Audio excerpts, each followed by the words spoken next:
Hello everybody, welcome back. I hope you're doing well. Happy December.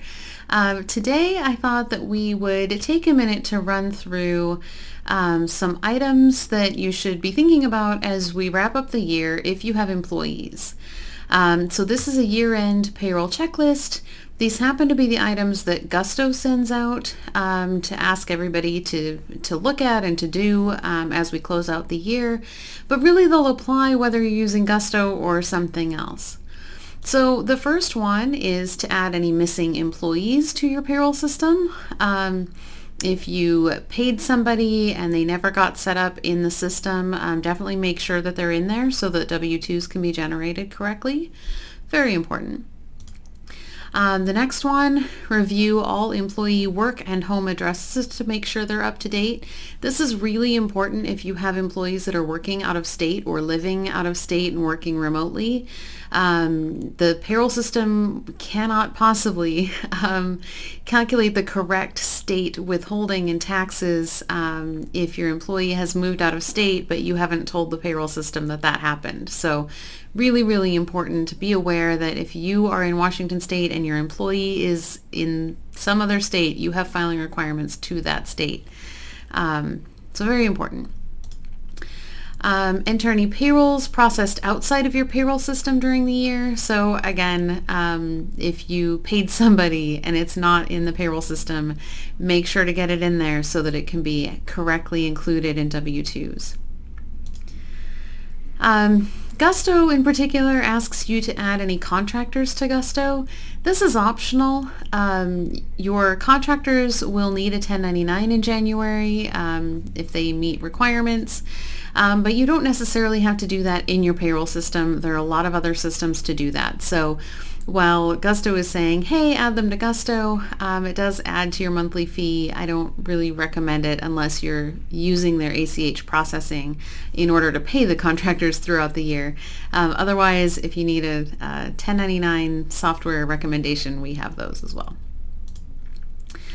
Now for a couple that get a little confusing. The first one is to review, add, or remove any employee tax exemptions. And this one is important. So for 2023 in particular, and moving forward, the Washington Cares program went into effect. If your employee gave you an exemption letter and you didn't tell Gusto that your employee was exempt, you really need to get that fixed as soon as possible. So this is your opportunity to review those, make sure you have those exemption letters if they exist. If they don't and your employee hasn't had any changes, there shouldn't be anything to change here. The other things to keep in mind is if an employee becomes an owner of your business or is no longer an owner of your business, there can be some differences in their exemption from unemployment or workers' comp. So be aware of those changes as well. So the next one is similar, and that's company exemptions. So if you are the only employee of your company likely does not have a filing requirement for employment security or for labor and industries. And so if your file was set up that way and then you hired another employee, well, your company is no longer exempt from those taxes. Your employee needs to be included in filings for employment security and labor and industries. So make sure if you've had changes like that, that is accounted for as well. Benefits. So if you have been managing any benefits outside of the payroll platform, or you pay some sort of custom benefits, again, outside of the payroll platform, make sure that those are accounted for in the system so that the W-2s, again, can be correct. So some of these would be, some of these adjustments may be if you are a shareholder in an S corporation, there's an adjustment to make for the health insurance premiums that your company is paying on your behalf. So that one's really important.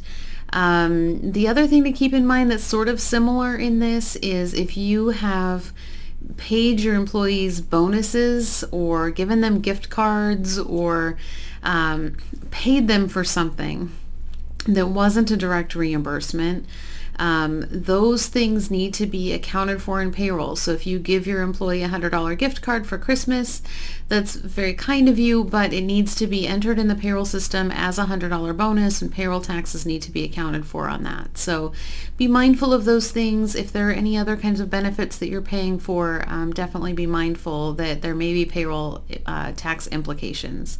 And now is the time to get it fixed before the end of the year.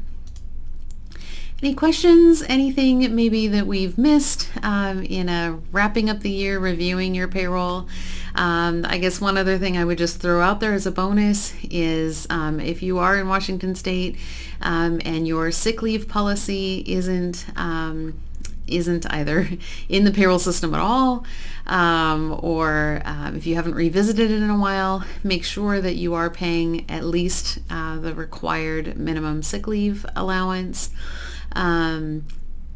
So it's definitely a good time to just run through and see what the status of your payroll system is, if everything's up to date, if you have a handbook that specifies those things, all good things. Happy to chat about those things. Drop a comment if there's anything that you think we should dive into deeper, and I will see you next week.